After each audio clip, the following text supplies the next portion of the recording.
தெரிந்த மீனவனாயிருந்தும் நீர் வந்து கை தூக்க காத்திருந்து நான் மூழ்கும் செய்திய ஊர் பேச விட மாட்டேன்.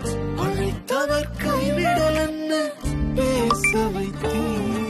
புயல் அடித்தாலும் அலை அடித்தாலும் என் துதிகள் ஓயாது. கரை தெரியாமல் கண்ணலைந்தாலும் என் துதிகள் ஓயாது. என் நம்பிக்கை அவமானாலும் என் துதிகள் ஓயாது.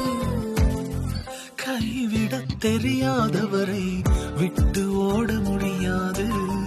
உன்னை விட்டா நம்புவதற்கு வேற யாரும் கிடையாது.